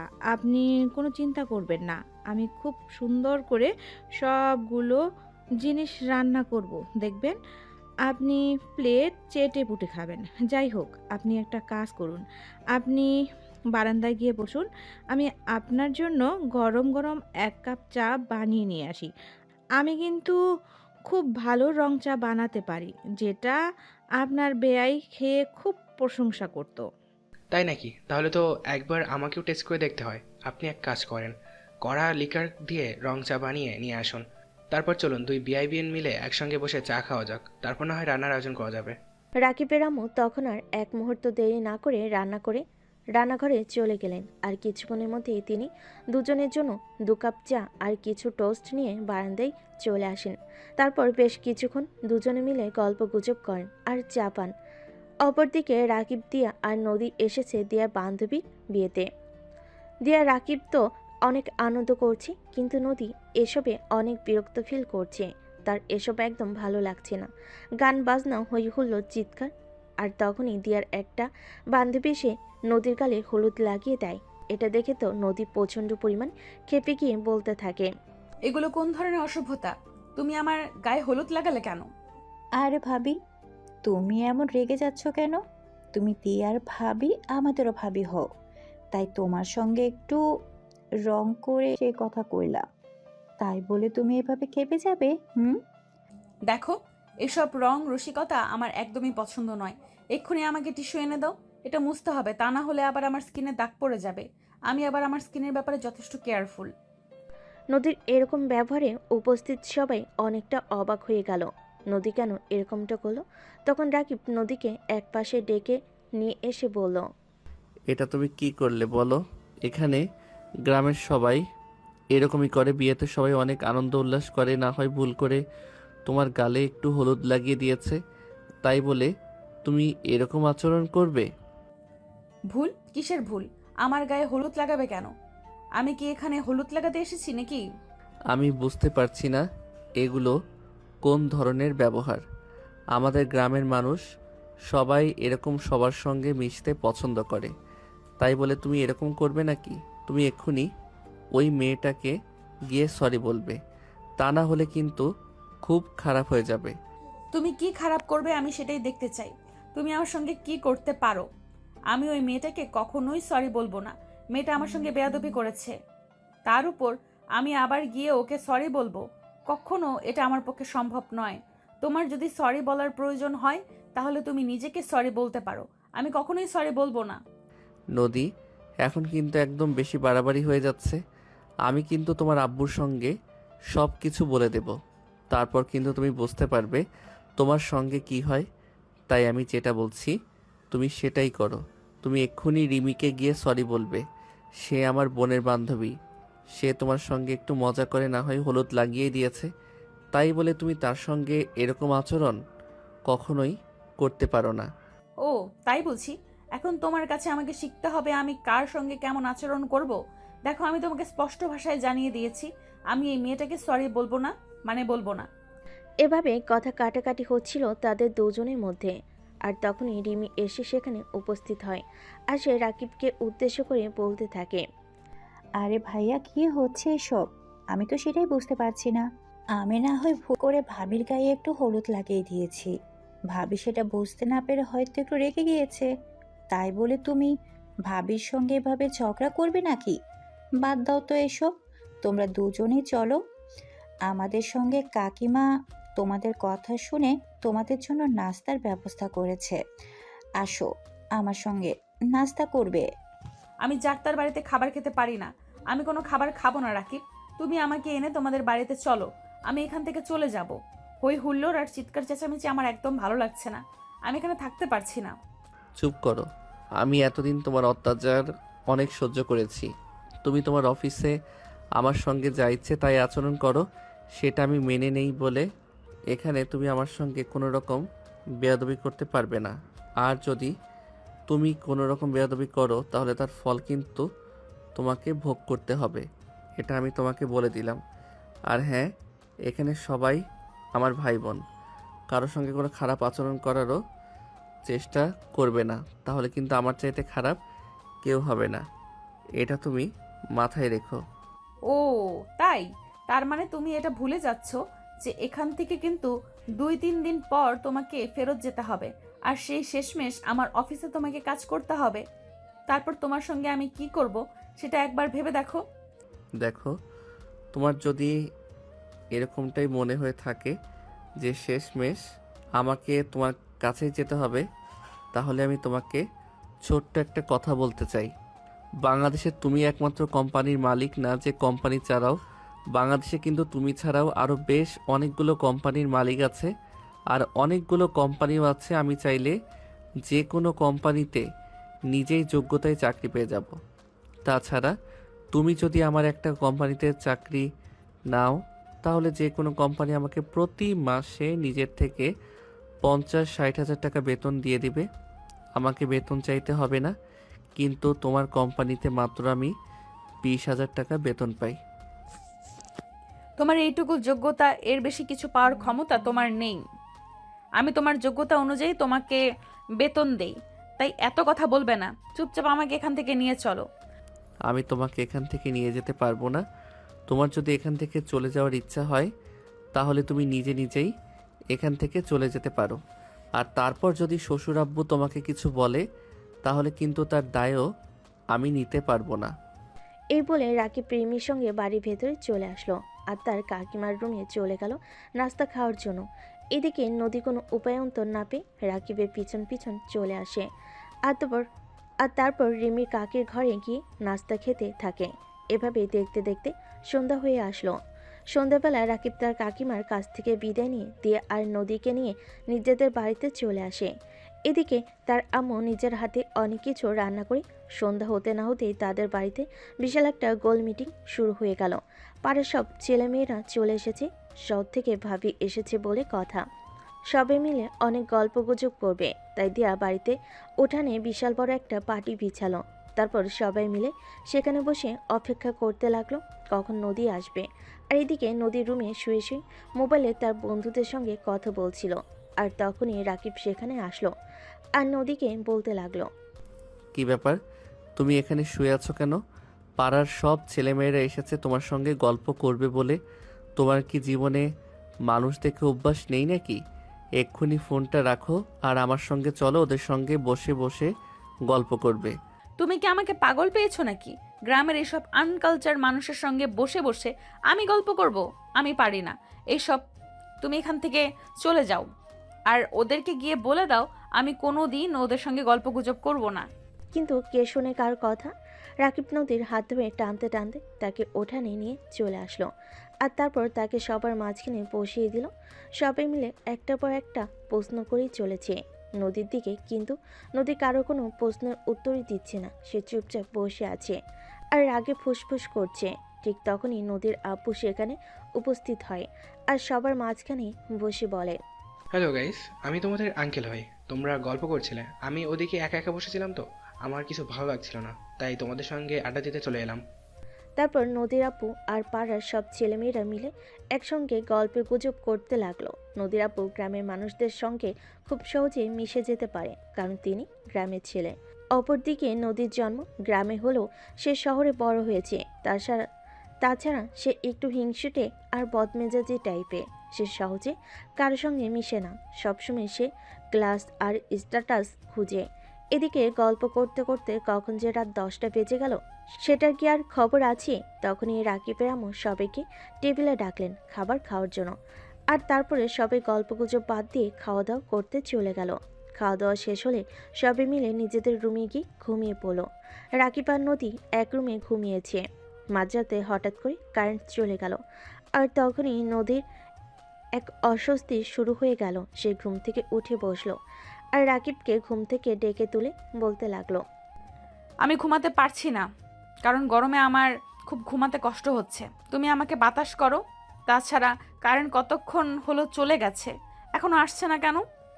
আমার খুব ঘুম পাচ্ছে, আমি তোমাকে বাতাস করতে পারবো না। তাছাড়া এখন কারেন্ট আসবে না। এটা গ্রামের বাড়ি, এখানে কারেন্ট গেলে অনেকক্ষণ সময় লাগে কারেন্ট আসতে। তুমি এভাবে একটু ঘুমানোর চেষ্টা করো। তোমার কি মাথা খারাপ হয়ে গেছে নাকি? এখনো আমি কিভাবে ঘুমাবো? কারেন্ট চলে গেছে প্রায় 1 ঘন্টার মতো হয়ে গেছে, এখনো কারেন্ট আসছে না। গরমে ঘামে ভিজে আমার পুরো শরীর একাকার হয়ে গেছে। আমি কোনোভাবেই ঘুমাতে পারছি না। এই জন্য আমি গ্রামে আসতে চাইছিলাম না। গ্রামে কারেন্ট থাকে না, কোনো কিছুই ভালো লাগে না। আমি কালকেই ঢাকায় চলে যাব, আর এখানে থাকবো না। এই দেখো, মাঝরাতে এরকম ফুসফুস করো না তো, এগুলো একদম ভালো লাগছে না। অনেক দিন পর আমার মায়ের হাতে রান্না খেয়েছি, পেট ভরে খাবার খেয়েছি, তাই এখন একটা শান্তির ঘুম প্রয়োজন। তুমি আমাকে দয়া করে বিরক্ত করো না। ঘুমাতে পারলে ঘুমাও, না ঘুমাতে পারলে বসে থাকো, কিন্তু তারপরও আমাকে কোনো বিরক্ত করো না। আমার বিরক্ত ভালো লাগছে না। এই বলে নদীর কোনো কথা না শুনে রাকিব ঘুমিয়ে পড়ল। আর এদিকে নদী রুমের মধ্যে জামাকাপড় ছেড়ে দিয়ে বসে আছে। তার গরম আর সহ্য হচ্ছে না। গ্রামের বাড়ি বাইরে বের হতো ভয় ভয় লাগছে, তাই সে এভাবেই বসে রইল। শেষ রাতের দিকে কারেন্ট আসলে তারপর বিছানায় শুয়ে ঘুমিয়ে পড়ল, কিন্তু সে নিজের জামা কাপড় ঠিক করতে ভুলে গেছিল। এদিকে সকালবেলা রাকিবের বোন দিয়া তাদের ঘুম থেকে ডাকতে আসে। দিয়ার রুমে এসে দেখতে পাই নদী এভাবে কাপড় চোপড় ছাড়াই ঘুমিয়ে আছে। এটা দেখে দিয়া অনেকটা লজ্জা পেয়ে গেল আর চুপচাপ ওখান থেকে চলে গেল। এদিকে সকাল 8টার দিকে রাকিবের ঘুম ভাঙলো আর রাকিব ঘুম থেকে উঠেই চক্ষু চড়ক গাছ। হাই আল্লাহ, রুমের জানালা খোলা আছে, দরজা খোলা আছে। আর এদিকে নদী কাপড় চোপড় ছাড়াই শুয়ে আছে। সে কোন রকমের বিছানার চাদর টেনে দিয়ে নদীর শরীরটা ঢেকে দিল। তারপর নদীকে ঘুম থেকে ডেকে তুলল।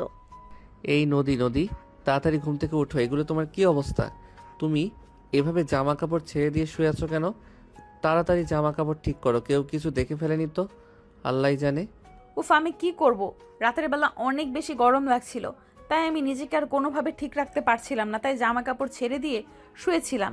তারপর কখন যে ঘুমিয়ে গেছি সেটাই তো মনে নেই। আর এদিকে সকাল হয়ে গেল, তুমি আমাকে ঘুম থেকে ডেকে তুললে না।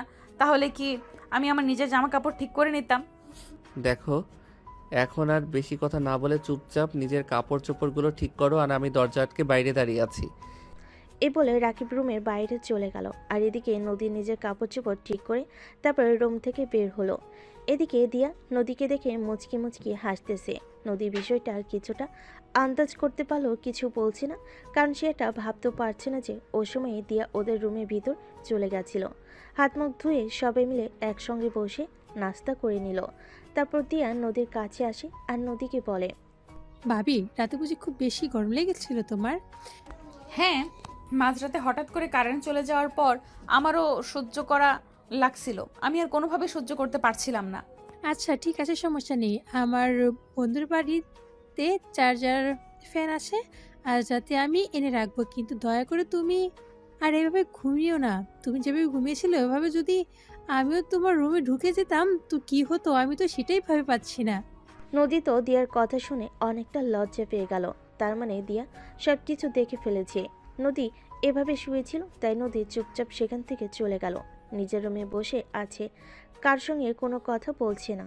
আর তখনই রাকিব বিয়ে বাড়ি থেকে আসে আর দিয়াকে বলে, কিরে, কি ব্যাপার? তোর ভাবি কোথায়? তোকে না বলেছিলাম তোর ভাবিকে নিয়ে চলে আসতে? তোরা এখনো বিয়ে বাড়িতে আসিসনি কেন? আমি কি করে যাব বলো? ভাবি কে সেই কখন থেকে বলছি রেডি হওয়ার জন্য, কিন্তু ভাবি তো আমার কোনো কথাই শুনছে না। চুপচাপ রুমের দরজা বন্ধ করে বসে আছে। অনেকক্ষণ ডাকাডাকি করেছে, আম্মু ভাবিকে ডাকাডাকি করছে, কিন্তু ভাবি কারো কথাই শুনছে না। চুপচাপ রুমের ভিতরে বসে আছে। তুমি কি দেখো ভাবির সঙ্গে কথা বলো, কি হয়েছে? আচ্ছা ঠিক আছে, কোনো সমস্যা নেই, চিন্তার কোনো কারণ নেই। আমি নদীর সঙ্গে কথা বলছি। তুই তাড়াতাড়ি করে রেডি হয়ে নে, ওদিকে বরযাত্রী মনে হয় এক্ষুনি চলে আসবে। এই বলে রাকিব নিজের রুমে চলে গেল। কিন্তু রুমে দরজা ভিতর থেকে বন্ধ করা ছিল, তাই রাকিব দরজার বাইরে দাঁড়িয়ে এই নদীকে ডাকতে লাগলো। এই বউ, কি হলো? দরজা খোলো। সেই কখন থেকে আমি দাঁড়িয়ে আছি। তুমি রুমের দরজা খুলছো না কেন? তাড়াতাড়ি দরজাটা খোলো, তোমার সঙ্গে কথা আছে। না, আমি দরজা খুলবো না, আর রুম থেকেও বের হব না।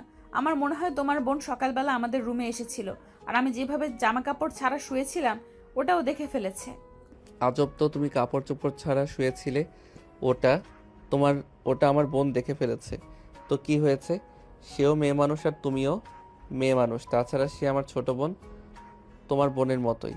অন্য কেউ তার কিছু দেখেনি। এখন তাড়াতাড়ি দরজাটা খোলো আর রেডি হয়ে নাও। কিছুক্ষণের মধ্যেই বরযাত্রী চলে আসবে। আমরা সবাই মিলে বিয়ে বাড়িতে যাব। আবার ওই বিয়ে বাড়ি? আমি এসব হাঙ্গামার মধ্যে যাব না। তোমরা চলে যাও, আমাকে এইসব ব্যাপারে কিছু বলো না। কথাটা শুনতেই অপর পাশ থেকে রাকিবের আম্মু নদীকে উদ্দেশ্য করে বলল, লক্ষ্মী বৌমা আমার, এমনটা বললে হবে না। তুমি আমার একমাত্র ছেলের বউ, এই প্রথমবার আমাদের বাড়িতে এসেছো, আর তখনই দিয়ার বান্ধবীর বিয়েটা পড়ে গেল। এখন যদি তুমি ওখানে না যাও তাহলে সবাই আমাদের কথা শোনাবে, বলবে তুমি শহরের মানুষ বলে ওদের বিয়েতে যাওনি, তুমি ধনী বড়লোক বাবার মেয়ে বলে গরিবকে হিংসে করছো। দেখো আমরা গ্রামের মানুষ, সবাই মিলেমিশে থাকি, তাই তুমি আমাদের সঙ্গে চলো। রাকিবের আম্মুর কথায় নদী আর কোনো উপায়ন্তর না পেয়ে বাধ্য হয়ে তৈরি হয়ে নিল বিয়ে বাড়িতে যাওয়ার জন্য। কিন্তু সে জিন্স আর টি শার্ট পরেছিল। জিন্স আর টি শার্ট পরে বাইরে বের হয়। এটা দেখে রাকিবের আম্মুর কপালে হাত। উনি কপালে হাত দিয়ে বলতে থাকেন, হায় আল্লাহ, বোমা এটা তুমি কি পরেছো? গ্রামের মানুষরাই এগুলো পরে না, গ্রামের বিয়েতে শাড়ি পরতে হয়। তাছাড়া তুমি তো গ্রামে এসে থেকেই দেখছো আমরা গ্রামের মেয়েরা সবাই শাড়ি, থ্রি পিস ওগুলোই পরি। দেখুন, আমি শাড়ি পরতে পারি না, তাছাড়া থ্রি পিসও নিয়ে আসেনি। আমাকে এখন এগুলোই পরতে হবে। ঠিক আছে, কোনো সমস্যা নেই। আমাদের বাড়ি থেকে বাজার খুব বেশি দূরে নয় রাকিব, তুই এক্ষুনি বাজারে চলে যা, আর বৌমার জন্য একটা টুকটুকে লাল শাড়ি নিয়ে আয়। ঠিক আছে, কোনো সমস্যা নেই আম্মু, আমি এক্ষুনি যাব আর আসবো। এই বড়জোর 10 মিনিট লাগবে, তোমরা অপেক্ষা করো, আমি এক্ষুনি চলে আসবো। এ বলে রাকিব তার চাচাতো ভাইয়ের সাইকেলটা নিয়ে সোজা বাজারে চলে গেল। তারপর তার পছন্দ মতো সুন্দর লাল টুকটুকে একটা শাড়ি কিনে নিল আর সেটা নিয়ে বাসায় চলে আসে। তারপর সেটা নদীর হাতে তুলে দিয়ে বলে, এই নাও তোমার শাশুড়ি মায়ের পছন্দের লাল রঙের শাড়ি, এখন তাড়াতাড়ি করে এই শাড়িটা পরে রেডি হয়ে নাও। আর হ্যাঁ, এখানে একটা ফুলের গাছরা আছে, ওটা তুলে দিবে, তোমাকে খুব সুন্দর লাগবে। এদিকে রাকিবের হাত থেকে শাড়িটা নিয়ে নদী রুমে চলে গেল, কিন্তু সে তো শাড়ি পরতেই পারে না। প্রায় আধা ঘন্টা চেষ্টা করছে শাড়ি পরার জন্য, কিন্তু সে কোনোভাবেই পেরে উঠছে না। আর তখনই তার শাশুড়িমার রুমে আসে, দেখে নদী কোনোভাবেই শাড়িটা পরতে পারছে না। তাই তিনি নদীকে বলেন, আরে বোমা, এটা তুমি কি করছো? শাড়ি পরছো নাকি কলা গাছে কাপড় পেঁচিয়ে রাখছো? তুমি আমার কাছে দাও, আমি তোমাকে শাড়িটা পরিয়ে দিচ্ছি। তুমি শাড়ি পরতে পারো না সেটা আমাকে বললেই পারতে, আমি নিজের হাতে কত সুন্দর করে তোমাকে শাড়ি পরিয়ে দিতাম। যেন আমি যখন এ বাড়ির বউ হয়ে এসেছিলাম, তখন পাড়ার যত মেয়ের বিয়ে হতো তাদের সবাইকে আমি শাড়ি পরিয়ে দিতাম। সবাই আমার শাড়ি পরা খুব পছন্দ করত। আর এখন কিনা আমার বৌমা শাড়ি পরতে পারে না। আসলে আম্মু, আমি তো এর আগে কোনোদিনও শাড়ি পরিনি, তাই শাড়ি কিভাবে পরতে হয় সেটা আমি জানি না, তাই শাড়ি পরতে পারছিলাম না। যাই হোক, এখন আপনি চলে এসেছেন, তাহলে তো আর কোনো সমস্যা নেই। আপনি নিজের হাতেই আমাকে এই শাড়িটা পরিয়ে দিন। রাকিবের আম্মু তখন নদীর হাত থেকে শাড়িটা খুলে নিয়ে আর তারপর নিজের হাতে তার বৌমাকে অনেক সুন্দর করে শাড়িটা পরিয়ে দিল। আদিম যুগের মানুষও এত সুন্দর করে শাড়ি পরতে পারে, এটা নদী এই প্রথমবার দেখলো। যাই হোক, অবশেষে নদী তার শাশুড়ি মাকে বলল, সো বিউটিফুল আম্মু, আপনি তো অনেক সুন্দর শাড়ি পরাতে পারেন। সত্যি আপনার শাড়ি পরানোটা অনেক সুন্দর হয়েছে, আমার খুব পছন্দ হয়েছে। এভাবে যদি কেউ সুন্দর করে আমাকে শাড়ি পরিয়ে দিত, তাহলে আমি প্রতিদিন শাড়ি পরতাম। জানেন আম্মু, আমি না ছোটবেলা থেকেই কখনো মায়ের আদর পাইনি। মায়ের আদর ভালোবাসা কেমন হয় সেটা আমি জানি না। আপনাকে দেখতে কেন জানি না আমার মায়ের কথা খুব বেশি মনে পড়ছে। আজ যদি আমার মা বেঁচে থাকে, তাহলে হয়তো আমার মা আমাকে প্রায় শাড়ি পরিয়ে দিত, নিজের মতো করে সাজিয়ে গুছিয়ে দিত। আমার খুব ভালো লাগতো, কিন্তু দুর্ভাগ্য, আমার তো আর মা নেই। বৌমা প্লিজ এভাবে বলো না। তোমার মা বেঁচে নেই তো কি হয়েছে, আমি তো বেঁচে আছি। তোমার যা প্রয়োজন হয় তুমি আমাকে বলবে। আমি তো তোমার মায়ের মতোই, আমি তোমার শাশুড়ি, আমাকে তুমি মা বলে ডাকো। তাহলে আমি কি তোমার মায়ের মতো তোমার আবদারগুলো পূরণ করতে পারবো না? আমি যদি আমার মেয়ের আবদারগুলো পূরণ করতে পারি, তাহলে অবশ্যই তোমার আবদারগুলো পূরণ করতে পারবো। সত্যি আম্মু, আমার আব্বু একদম ঠিক কথাই বলে। গ্রামের মানুষরা সত্যি অনেক ভালো, সবার সঙ্গে কত সহজে মিশে যেতে পারে, সবার সঙ্গে কত ভালো আচরণ করে। কিন্তু শহরের মানুষের মাঝে এরকম মানসিকতা, এরকম মিশুক স্বভাব আমি কখনোই দেখিনি। সবাই নিজেদের নিয়ে ব্যস্ত থাকে সব সময়। এভাবে বসে বসে গল্প করতে থাকে বউ শাশুড়ি মিলে। আর এদিকে দেখতে দেখতে প্রায় 1 ঘন্টা সময় অতিবাহিত হয়ে গেছে। বাড়ির বাইরে সবাই তাদের জন্য বসে বসে অপেক্ষা করছে, কিন্তু তারা শাশুড়ি বৌমা এদিকে গল্প করে যাচ্ছে। তাই নদীর আপু রাকিবকে বলল, রাকিব, একটু ভিতরে গিয়ে দেখো তারা শাশুড়ি বৌমা রেডি হয়েছে কিনা। তারা শাশুড়ি বৌমা যদি রেডি হয়ে থাকে তাহলে তাদেরকে নিয়ে আসো। আমার তো বিয়ে বাড়িতে যেতে আর তর্স হয়েছে না। আমি সে কখন থেকে অপেক্ষা করছি বিয়ে বাড়িতে যাব, আর গ্রামের বিয়েতে কবজি ডুবে খাবো। আব্বু, আপনি 1 মিনিট অপেক্ষা করুন, আমি এখনই তাদের দুজনকে নিয়ে আসছি। আমার মনে হয় তারা দুজনে গল্প করতে লেগে গেছে। আমি তো আমার আম্মুকে খুব ভালো করে চিনি। আমার আম্মুর কাছে কোনো মানুষ আসলে অন্তত 2 ঘন্টা বসে গল্প করে, আর সেখানে আপনার মেয়ে তো তার নিজের পুত্রবধূ, সে মনে হয় আপনার মেয়েকে বশ করে ফেলেছে। এই বলে রাকিব ভিতরে চলে আসলো। আর রুমে এসে দেখি সত্যি সত্যি তারা দুজনে একসঙ্গে বসে কত গল্প করছে। রাকিব অবাক নয়নে তাকিয়ে দেখছে, আর তখনই তার আম্মু তাকে দেখে ফেলে আর বলে, কি ব্যাপার রাগিব, কি হয়েছে? তুই এখানে দাঁড়িয়ে দাঁড়িয়ে আমাদের কথা শুনছিস কেন? আমি তোমাদের কথা শুনতে যাব কেন? আমি তোমাদেরকে বলতে এসেছিলাম তোমাদের রেডি হওয়া শেষ হয়েছে নাকি। ওদিকে আব্বু কতক্ষণ ধরে বসে আছে বিয়ে বাড়িতে যাবে বলে। আব্বু তো আমাকে বলেছে আর দেরি করে বিয়ে বাড়িতে গেলে বিয়ের খাবারই শেষ হয়ে যাবে, উনি নাকি খেতেই পাবেন না। হ্যাঁ, সেটা তো একদম ঠিক কথাই বলেছে। আসলে বউ শাশুড়ি মিলে গল্প করছিলাম তো, কখন যে সময় পেরিয়ে গেল বুঝতেই পারিনি। বৌমা চলো তাড়াতাড়ি। বলে। এরপর সবাই মিলে বিয়ে বাড়িতে চলে আসে। আর সারাদিন বিয়ে বাড়িতে অনেক আনন্দ উল্লাস করে আজকের দিনটা। কিন্তু নদী অনেক খুশি ছিল, আজ তার খুব ভালো লাগছে। সত্যি সে যখন শহরে বড় হয়েছে তখন খেলাধুলা বা মেলামেশা করার জন্য সেরকম কাউকে পায়নি, আর এখন গ্রামে এসে কত মানুষ পাচ্ছে, সবাই তাকে কত ভালোবাসে। সবাই তার সঙ্গে 2 মিনিট কথা বলার জন্য ছুটে আসে, কেউ বা একটা ফটো তোলার জন্য। এভাবে সারাদিন শেষে সবাই আবার রাকিবদের বাড়িতে চলে আসে। রাতের বেলা রাকিবের আম্মু রান্না করছিল, আর তখনই নদী তার শাশুড়ি মায়ের কাছে চলে যায় আর তার শাশুড়ি মাকে বলে, আম্মু কি রান্না করছেন বলেন, আমি আপনাকে হেল্প করি। আরে না বৌমা, সেটার কোনো প্রয়োজন হবে না। তুমি লাকড়ির চুলায় রান্না করতে পারবে না। তুমি আমার পাশে বসে থাকো, আমি তোমার সঙ্গে গল্প করি, তাহলেই আমার হবে। আমাকে কোনো সাহায্য করতে হবে না। আম্মু আমার বসে থাকতে ভালো লাগছে না, আপনি বলুন না আমি আপনাকে কিছু একটা সাহায্য করি। তোমাকে বললাম না আমাকে কোনো সাহায্য করতে হবে না। তুমি চুপচাপ এখানে বসে থাকো, তুমি আমার সঙ্গে গল্প করো, তাহলে আমার ভালো লাগবে। আচ্ছা আম্মু একটা প্রশ্ন করি আপনাকে, আব্বু মারা গিয়েছে কত বছর হলো? আচ্ছা আম্মু আপনাকে একটা প্রশ্ন করি, আব্বু মারা গিয়েছে কত বছর হলো? দিয়ার বয়স যখন 3 মাস তখন তোমার শ্বশুর আব্বু একটা গাড়ি অ্যাক্সিডেন্টে মারা যান, আর এরপর থেকে আমি নিজের হাতে 2টো সন্তানকে মানুষ করেছি। কি বলেন আম্মু, আমি তো এটা বিশ্বাসই করতে পারতেছি না। গ্রামের মানুষ হয়ে কোনো চাকরি বাকরি না করে আপনি 2 সন্তানকে মানুষ করেছেন, এটা আমি জাস্ট বিশ্বাস হচ্ছে না। জানেন শহরে থাকি, এত বড় একটা কোম্পানি চালাই, তারপরেও সংসার করতে ভয় লাগে আমার। দেখো মা, ভয় পাওয়ার কিছুই নেই, শুধু আল্লাহর উপর বিশ্বাস আর ভরসা রাখতে হয়। আল্লাহ সকল ফয়সালার মালিক। আল্লাহ চাইলে আমাদেরকে খুব ভালো রাখতে পারেন, আবার আল্লাহ চাইলে আমাদের বিপদ আপদ দিয়ে পরীক্ষা করতে পারেন।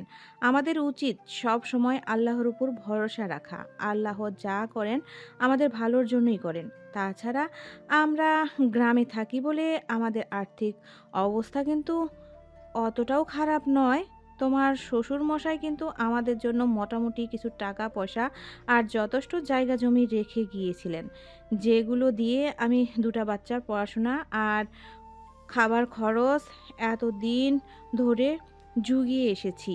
আর এখন তো রাকিব মোটামুটি একটা চাকরি করে, তা দিয়ে মাসাল্লাহ আমাদের চলে যায় খুব ভালোই। এই তো দিয়া এই বছর কলেজ শেষ করলো, এখন ভার্সিটিতে ভর্তি হবে। রাকিব তো বলেছে দিয়াকে ভার্সিটিতে ভর্তি করাবে কলেজে নিয়ে। আমি তো একা একা এখানে থাকতে পারবো না, আমার খুব কষ্ট হবে। কোনো সমস্যা নেই আম্মু, আমি আপনাদেরকে আমার সঙ্গে করে নিয়ে যাব। আপনাকে আমার খুব ভালো লেগেছে। আমি তো ভেবেছিলাম গ্রামের মানুষ মনে হয় অন্যরকম, আমি তাদের সঙ্গে মিশতে পারবো না, কিন্তু এখানে এসে আমি ঠিক অন্যরকম মনে হচ্ছে। সবাই কত মিশুক, সবাই সবার সঙ্গে কত ভালো আচরণ করে, আর তাছাড়া আপনার তো কোনো তুলনাই হয় না। সত্যি আমি আপনাদের না দেখে বুঝতেই পারতাম না গ্রামের মানুষ এতটা ভালো হয়। কিন্তু ভাবি, ভাইয়া তো বলছে তোমাকে নাকি এখানে রেখে আর শহরে নিয়ে যাবে না। আমার কোনো সমস্যা নেই, তোমার ভাইয়া যদি আমার ব্যবসা সামলাতে পারে তাহলে আমি গ্রামে থাকতে পারবো, আমার কোনো সমস্যা হবে না। আম্মু যথেষ্ট ভালো মনের মানুষ, ওনার সঙ্গে থাকতে আমার কোনো সমস্যা নেই। জানো আমি জন্মের পর আমার মাকে দেখতে পাইনি, মায়ের আদর স্নেহ ভালোবাসা কী জিনিস সেটা আমি বুঝতে পারিনি। যদিও সোনার চামচ মুখে নিয়ে আমার জন্ম হয়েছিল, আমার বাবা আমাকে কখনোই কোনো জিনিসের অভাব বোধ করতে দেয়নি, কিন্তু মায়ের অভাব সে কখনোই পূরণ করতে পারেনি। জানো আমার বাবা চাইলেই একটা বিয়ে করে নিতে পারতো, কিন্তু আমার বাবা সব সময় আমার চিন্তা করতো। আমার বাবা সব সময় এটা চিন্তা করতো, ঘরে সৎ মা আসলে আমাকে কখনোই নিজের সন্তানের মতো ভালোবাসবে না। সেই চিন্তা করে আমার বাবা আর বিয়ে করেনি। হ্যাঁ, সেটা আমি ভাইয়ের কাছে শুনেছি। ভাবি, আমি তো ভাইয়ের কাছে আরো একটা কথা শুনেছি, তুমি নাকি ভাইয়ের কাছে থাকতে চাও না। হ্যাঁ, তুমি একদম ঠিক শুনেছ। এতদিন তোমার ভাইয়াকে আমার একটুও ভালো লাগতো না। তাছাড়া তোমার ভাইয়া আমার সাথে বয়সে অনেক ছোট, আমি আমার বন্ধুদের সামনে তাকে নিয়ে যেতে পারতাম না। বন্ধুরা আমাকে নিয়ে হাসাহাসি করতো, সোসাইটিতে কারোর সঙ্গে তাকে পরিচয় করে দিতে পারতাম না। আমার বন্ধুরা তাদের হাজবেন্ডকে নিয়ে বিদেশে ট্যুরে যেত, তখন তো আনন্দ উল্লাস করত, ক্লাবে যেত, পার্টি করত, কিন্তু আমি কোনো কিছুই করতে পারতাম না। যখনই তোমার ভাইয়াকে আমি আমার বন্ধুদের সামনে নিয়ে যেতাম তখনই তারা সবাই এটা নিয়ে হাসাহাসি করত, বলতো আমি আমার নিজের চাইতে বয়সে ছোট একটা ছেলেকে বিয়ে করেছি। কেন কেন বিয়ে করলাম? আমি কি সম্পত্তির লোভে পড়েছি নাকি অন্য কিছু? আমি তখন তাদেরকে কোনো উত্তর দিতে পারতাম না। চুপচাপ কান্না করতে করতে সেখান থেকে চলে আসতাম। আর মনে মনে ভাবতাম কেন আমার সঙ্গে এরকমটা হলো, আমার আব্বু কেন জানি শুনে আমাকে এত বড় একটা কষ্ট দিল। এমনিতেই জন্মের পর থেকে মাকে দেখতে পাইনি, এমনিতেই আমার খুব কষ্ট লাগে, তার উপর আবার এরকমটা হলো আমার সঙ্গে। কিন্তু বিশ্বাস করো, আমি যখন থেকে গ্রামে এসেছি তখন থেকে কেন যেন আমার চিন্তা ভাবনা, মন মানসিকতা একদম উল্টে গেছে। আমার মনে হচ্ছে তোমার ভাই আমার জীবনে পারফেক্ট মানুষ। হ্যাঁ, তুমি একদম ঠিক কথাই বলছো। তুমি নিজের ভাগ্যবান মনে করতে পারো যে তুমি আমার ভাইয়ের নিজের জীবন সঙ্গী হিসেবে পেয়েছো। জানো, ভাইয়া যখন এখানে থেকে পড়াশোনা করতো, কলেজের মেয়েরা বগার ছেলেদের মতো আমাদের বাড়ির সামনে ঘুরঘুর করতো একটাবার ভাইয়ের সঙ্গে কথা বলার জন্য। কিন্তু ভাইয়া সেসব ধার ধারতো না। কলেজে পিরি ইউনিভার্সিটিতে পড়াশোনা করলো, আর তারপর তোমার সঙ্গে পরিচয় হয়। তারপরে ঘটনা তো তুমি জানোই। হ্যাঁ, একদম ঠিক কথাই বলেছো। তোমার ভাইয়ার কাছে আমাকে ক্ষমা চাইতে হবে যা কিছু করেছি সব কিছুর জন্য। আমি জানি না তোমার ভাইয়া ক্ষমা করবে কিনা, কিন্তু তারপরও আমার মনে হয় তোমার ভাইয়ার কাছে আমার একবার ক্ষমা চাওয়া উচিত। সেটা তো প্রয়োজন নেই বৌমা। আমার ছেলে অনেক ভালো। আমার ছেলে হিসেবে আমি বলছি না, সত্যি আমার ছেলেটা অনেক ভালো। তোমার প্রতি তার কোনো অভিযোগ নেই। আমি প্রতিদিন যখন তাকে ফোন করতাম, সে আমাকে বলতো তুমি তাকে রান্না করে এটা ওটা খাইয়েছো, কিন্তু কোনো দিন তোমার বিরুদ্ধে এইটুকু অভিযোগ পর্যন্ত করেনি। আজ আমি তোমার আব্বুর কাছে শুনলাম তুমি নাকি কখনো বাড়িতে রান্নাঘরে পা পর্যন্ত দাও না। সেখানে আমার ছেলে তোমার নামে কত প্রশংসা করত। আমি বুঝতে পেরেছি আমার ছেলে তোমাকে কতটা ভালোবাসে। বৌমা প্লিজ, তোমার মনে হিংসা বিদ্যা ছড়িয়ে গেলে আমার ছেলেটাকে ভালোবাসো, দেখো জীবনে অনেক সুখী হবে। এরপর দিয়া আর রাকিবের আম্মু নদীকে অনেকক্ষণ বোঝালো। নদীর কথাগুলো মনোযোগ দিয়ে শুনলো। আসলে কথাগুলো সত্যি। রাকিব নদীকে অনেকটাই ভালোবাসে, তা না হলে এত কিছুর পরও রাকিব নদীদের বাড়িতে পড়ে থাকতো না। এভাবেই কথা বলতে বলতে রাতের রান্নাবান্না শেষ হয়ে গেল। তারপর সবাই মিলে একসঙ্গে মেঝেতে পাটি পেতে বসে খাবার খেয়ে নিল। তারপর গতকালকের মতো আজকেও সবাই মিলে উঠানে বসে রাত 2টা পর্যন্ত গল্প গুজব করলো। তারপর সবাই নিজ নিজ বাড়িতে চলে যায়। আর এদিকে নদী রুমে চলে আসে। নদী রুমে এসে রাকিব বিছানা গোছাচ্ছে। এটা দেখে নদী রাকিবকে বলে, কি করছো তুমি?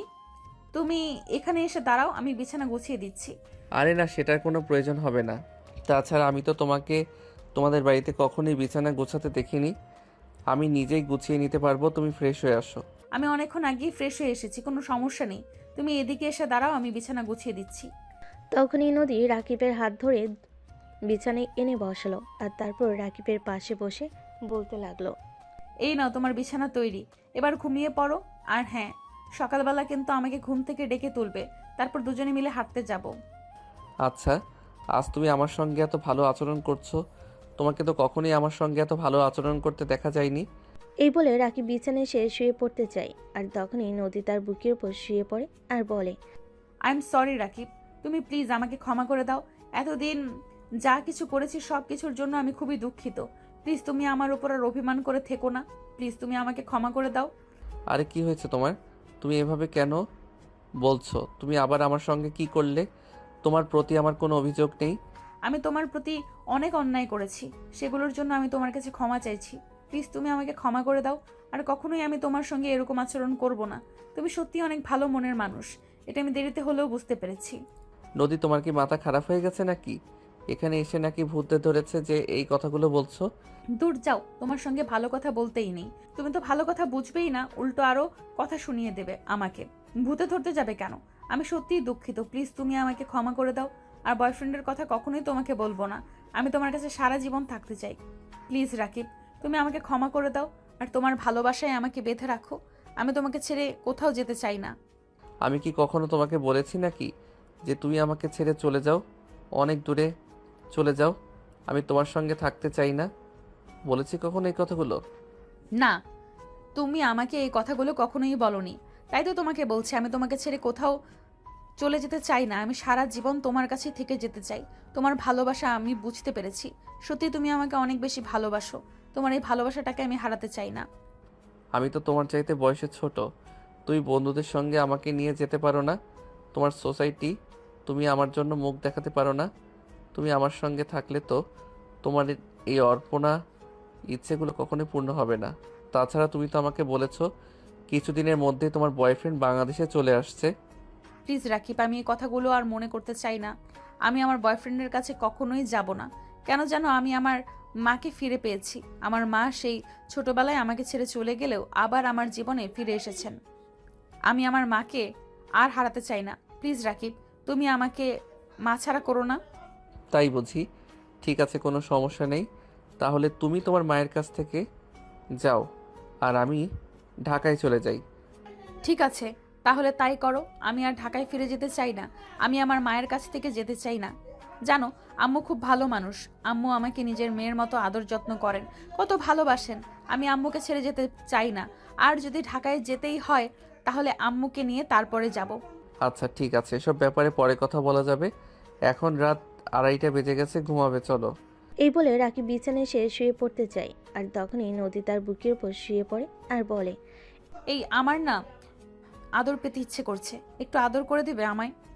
ওরে বাবা, আজ সূর্য কোন দিকে উঠলো বাসরাতে? আপনার সঙ্গে জোর করে আমাকে বাসর করতে হয়েছিল।